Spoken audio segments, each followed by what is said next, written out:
O Agora Lagoas segue na cobertura desses eventos e materiais especiais que estão de forma exclusiva aqui no canal Agora TV, acerca do Outubro Rosa. Eu estou aqui com Juliana Cabral, Juliana que vai trazer um pouco da sua história hoje. Já vejo que está com o lacinho rosa, que marca a campanha do Outubro Rosa. Juliana, seja muito bem-vinda ao Agora Lagoas, é um prazer ter essa conversa com você. Obrigada, Felipe. Obrigada a todos os telespectadores que estão aqui, né, assistindo o Agora Lagoas. É uma satisfação muito grande estar aqui com vocês para falar um pouquinho sobre a campanha do Outubro Rosa, o que é que significa o Outubro Rosa e como foi enfrentar a doença e alcançar a cura.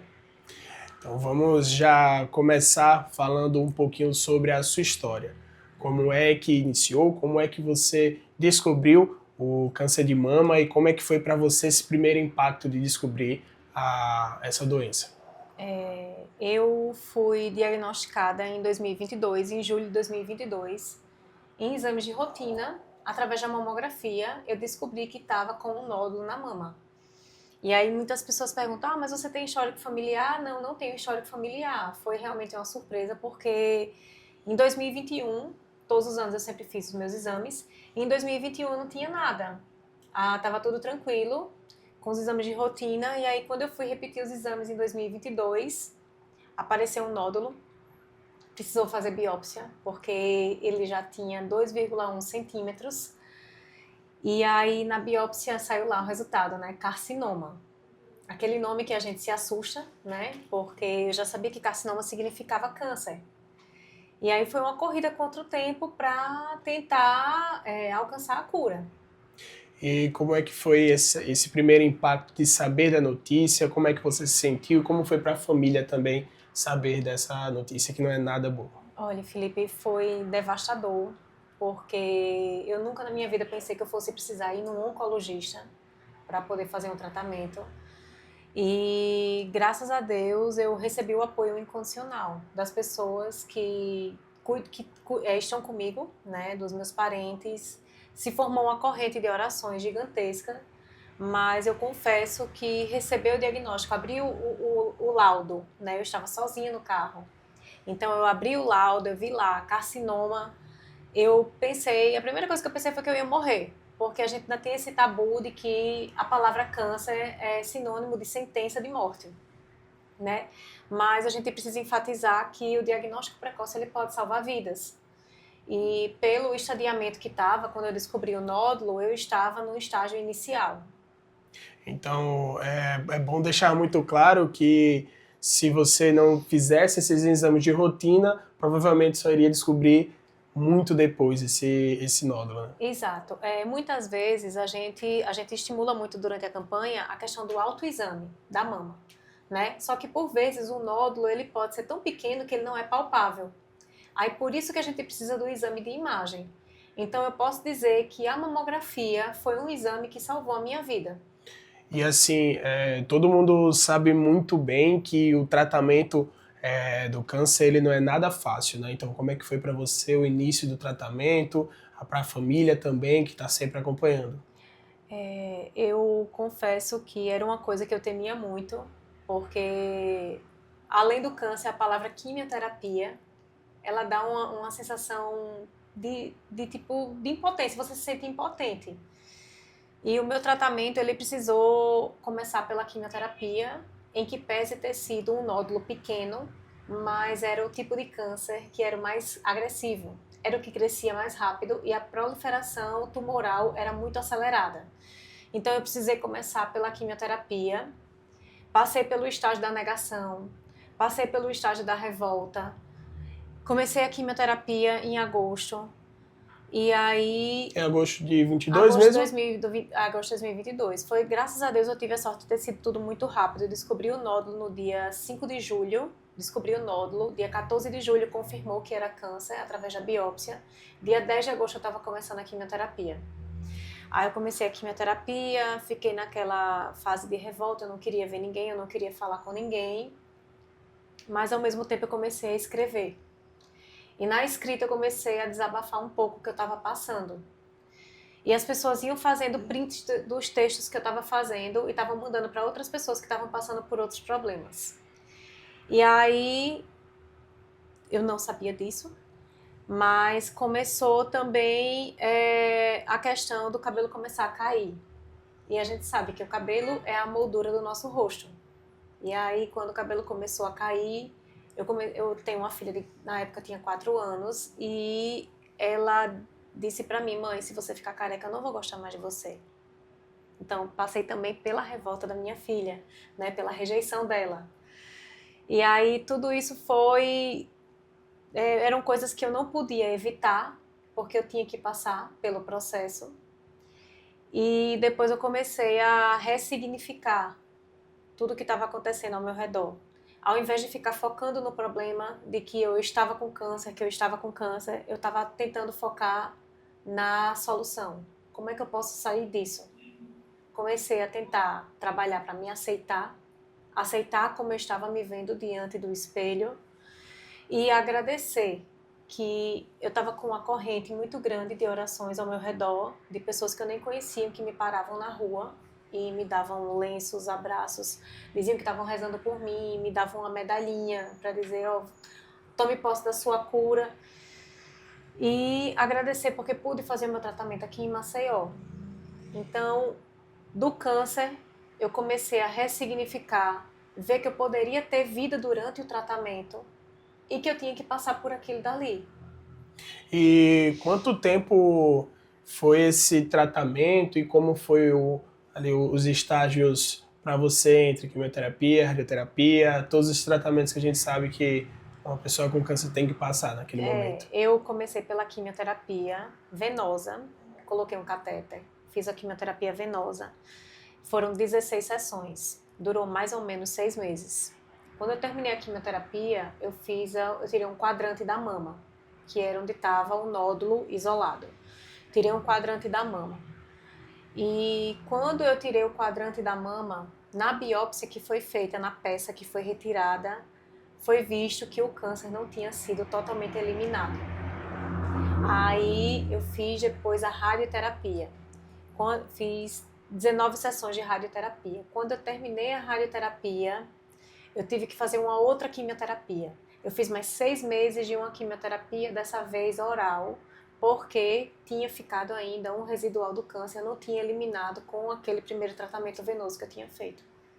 E você citou essa questão de você escrever, do que você escrever também servir para outras pessoas, e isso surge até hoje, né? Até hoje essas pessoas procuram você para saber da sua história. Então, como é que foi também ver que outras pessoas estavam usando o seu caso para tomar força para seguir em frente na vida? Foi muito interessante porque eu fiz o meu tratamento aqui em Maceió, num hospital referência.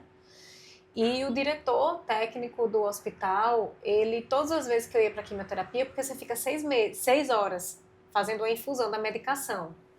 Aí, quando ele chegava lá, ele perguntava: o que é isso no seu caderno? O que é isso? Um caderno, um estojo? O que é isso que você traz para cá?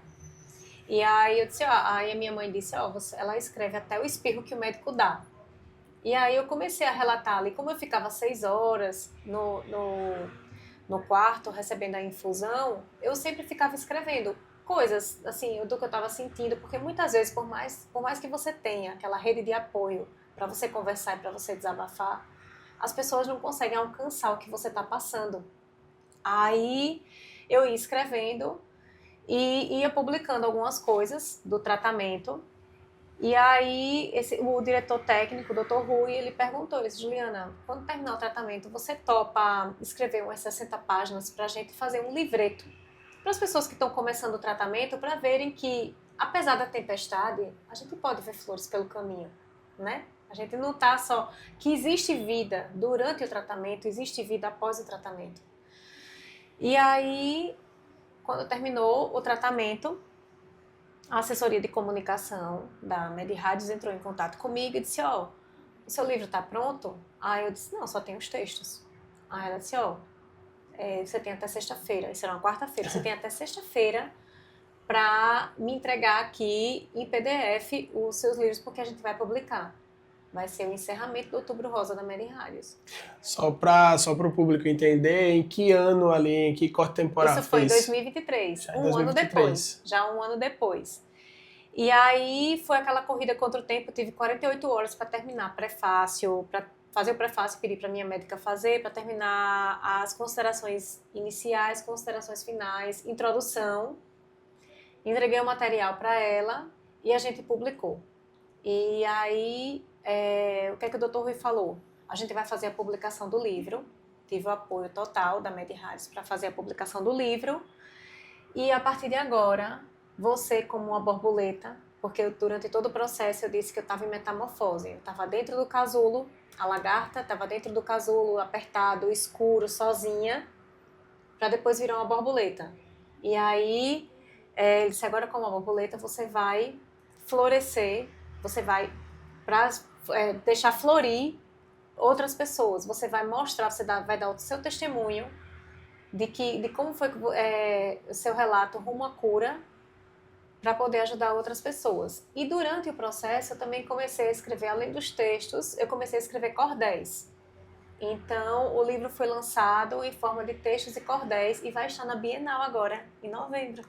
Coisa boa. Como se chama o livro? O livro se chama Diário de uma Paciente Oncológica, onde ele retrata o ciclo branco e o ciclo vermelho da quimioterapia.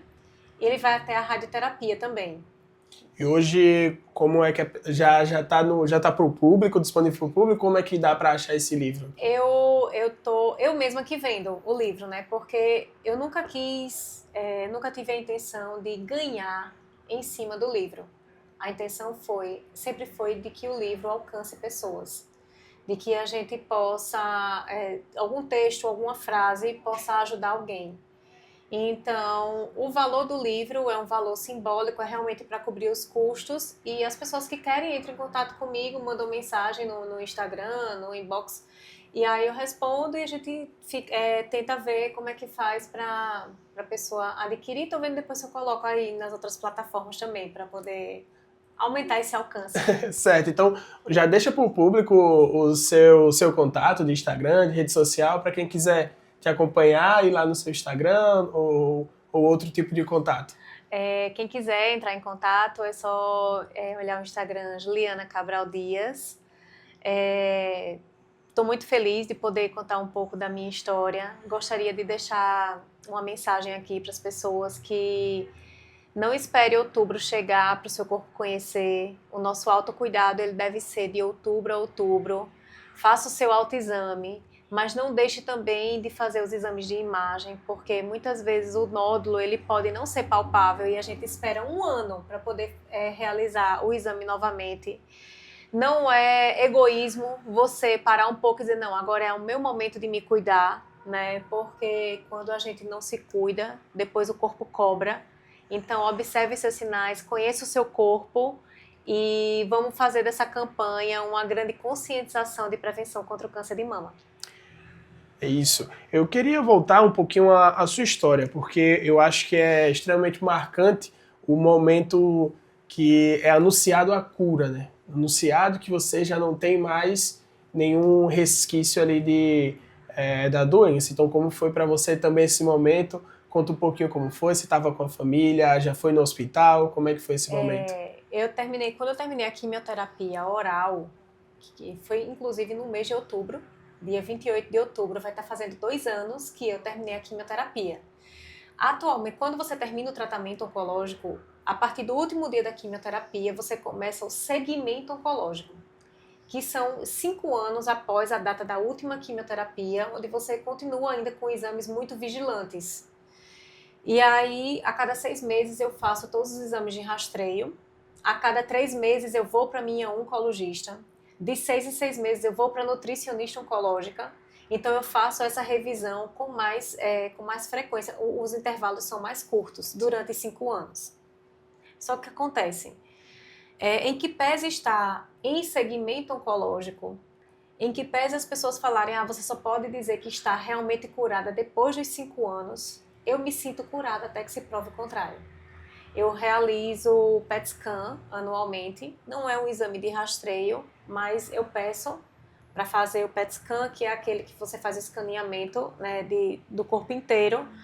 E graças a Deus, os que eu fiz depois que eu terminei a última quimioterapia, eles confirmaram realmente que não existe mais, não estou com a doença, que agora eu estou só nessa parte do segmento oncológico, porque como foi um tumor não hormonal, eu não tomo nenhuma medicação, né? Como a pessoa quando tem um hormonal toma tamoxifeno, tem outras medicações. Como eu fui diagnosticada com um triplo negativo, que é o mais agressivo, é o que cresce mais rápido, então terminou a quimioterapia, acabou o tratamento. Aí eu sigo com aquelas outras orientações que a gente já sabe, né? Alimentação saudável, manter em equilíbrio mente, corpo e espírito. Você teve algum tipo de acompanhamento psicológico nessa fase? Como é que foi para você também? Eu tenho um acompanhamento psicológico, tenho um acompanhamento nutricional e tenho um acompanhamento com os médicos que fizeram parte de todo esse processo até hoje. Perfeito. Só queria que você reforçasse, agora que já estamos na nossa parte final da entrevista, a campanha do Outubro Rosa, né? Uma campanha tão importante que visa conscientizar também as mulheres acerca do câncer de mama. Então, eu queria que você deixasse nesse momento final uma mensagem para o público. Como a gente já tinha conversado aqui, eu posso dizer, sou a prova viva de que o diagnóstico precoce, ele pode salvar vidas, que a gente precisa realmente fazer os nossos exames de rotina, que a gente precisa se olhar no espelho e reconhecer o nosso corpo, que é muito importante que a gente se priorize e que o Outubro Rosa, ele seja muito além do que um laço, do que esse laço que tem começo, meio e fim. O Outubro Rosa é a conscientização de que a gente precisa parar para se cuidar. O Outubro Rosa ele tem que ser de outubro a outubro. Então, você que está assistindo, faça os seus exames de rotina, procure um médico, converse com seus amigos, entendeu? Conscientize as pessoas ao seu redor, porque o diagnóstico precoce ele pode salvar vidas. É isso. Juliana, quero agradecer mais uma vez a sua presença aqui, abrilhantando cada vez mais essa campanha do Outubro Rosa e aqui no Agora Alagoas, que estamos desde o início do mês também trazendo uma série de materiais especiais. Então, para você que acompanhou essa entrevista até aqui, quero pedir para que deixe o seu like aqui no YouTube e acompanhe todas as nossas redes sociais. E até a próxima. Até a próxima. Juliana, pelo amor de Deus, você vai se curar.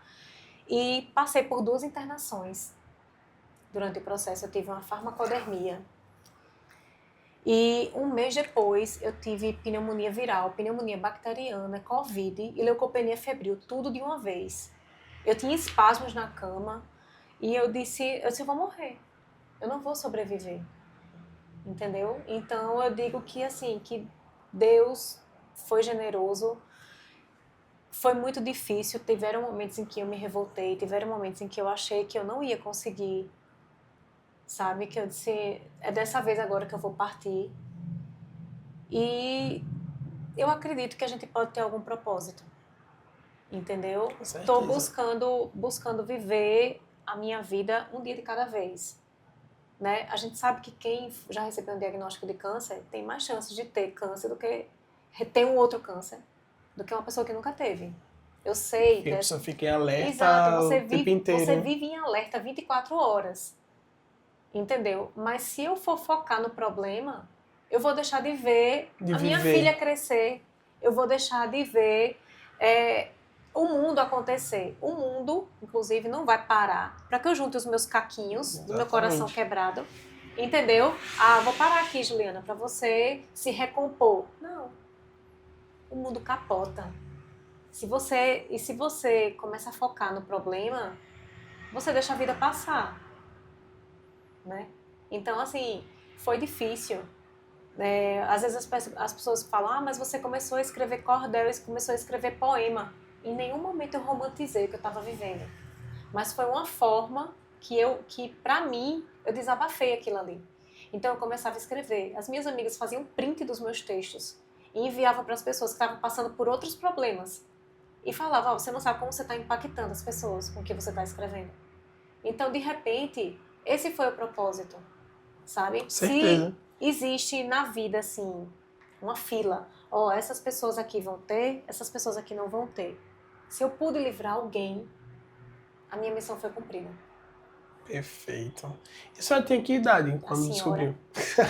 Eu tinha 42. 42. Tinha 42, hoje eu tô com 46.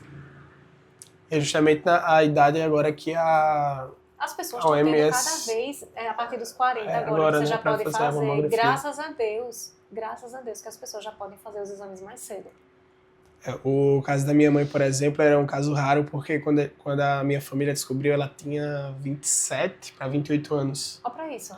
Muito nova. E Totalmente foi assim. um ano de tratamento até chegar ao falecimento. A sua mãe tinha 27? Tinha 27. Totalmente fora da curva. Uhum. Entendeu? E era uma pessoa saudável, assim. Só saudável, de fazer Você tinha quantos anos esportes. na época? Eu tinha 12. 12. Anos. Aí tinha uma irmã de 5. Uma irmã de 5 e outro irmão de 3 anos na época. Entendi.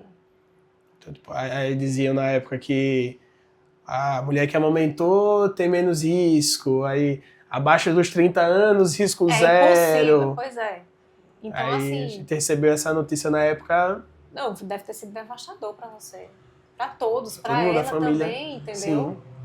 E assim, como aos 27, tudo bem, tem o estímulo do autoexame, mas muitas vezes a pessoa pensa, isso não vai acontecer comigo porque eu sou nova. Entendeu? Eu tenho uma amiga que ela recebeu, na mesma época, ela recebeu o diagnóstico, eu tinha 29. Quem é que ia imaginar que ia ter? Tá entendendo? Então, Felipe, a gente precisa realmente levantar essa bandeira do autocuidado, a bandeira do autoexame, entendeu?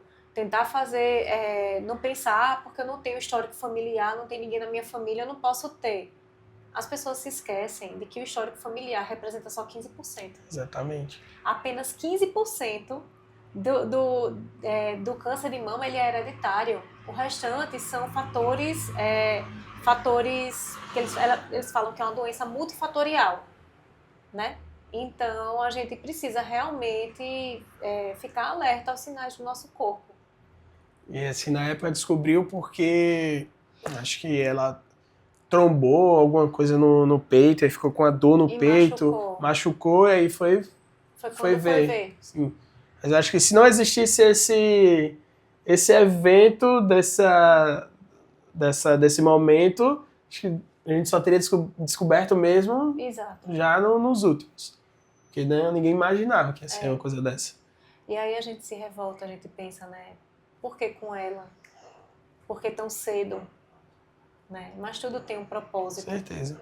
E hoje você está aqui, né? Você está puxando uma entrevista para conscientizar, entendeu? Um dos grandes amores da sua vida está hoje lá em cima, super orgulhosa de você.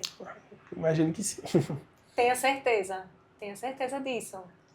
Foi uma satisfação muito grande. Inclusive, a sensação é minha. Inclusive conversar com você. Obrigado. Entendeu? Porque eu tenho uma filha, né? E o que eu mais pensava, eu só pedia a Deus, Deus, por favor, me ajude, né? E você tem filho? Tenho um menino de 3 anos. Então, assim, você aparenta ser uma pessoa assim, muito protetora. Então, tenha certeza que a sua mãe está muito orgulhosa.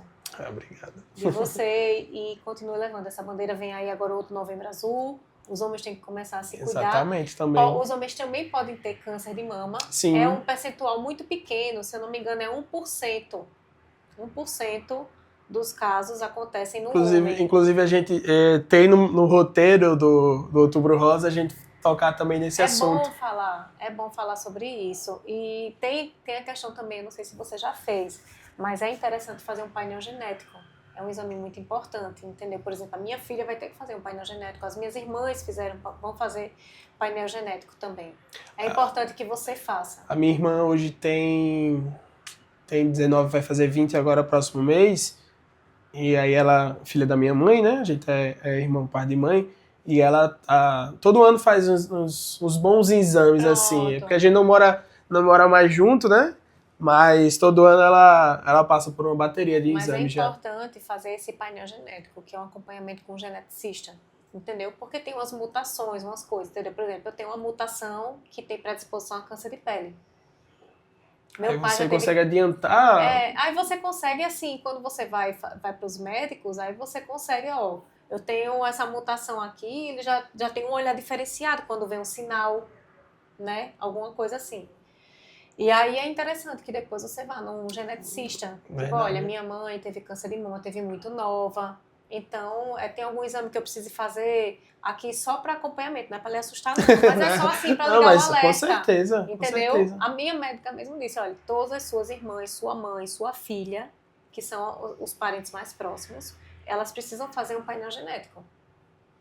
Eu não sabia dessa questão. Precisa fazer um painel genético, entendeu? Para prevenção do seu filho, para sua prevenção, da sua irmã. Com certeza. Tá vendo? Não é só uma entrevista. Não, o jornalista ele tem que aprender com o convidado. Então, realmente, hoje, eu realmente aprendi. Foi um prazer mesmo ver a história. Igualmente. Olha, a senhora não, pelo amor de Deus. Assim você me envelhece, só porque eu já tenho quase 50. Não é assim não. Fica no automático já. Fica no automático. Eu preciso ir. Manda um beijão pra Bárbara. Um beijo. Ela tá aqui? Eu aqui me emocionando. Olha! Eu tava aqui me emocionando. A gente tava só conversando. Meu Deus! Eu tava gravando mais não. Ai, Bárbara, obrigada.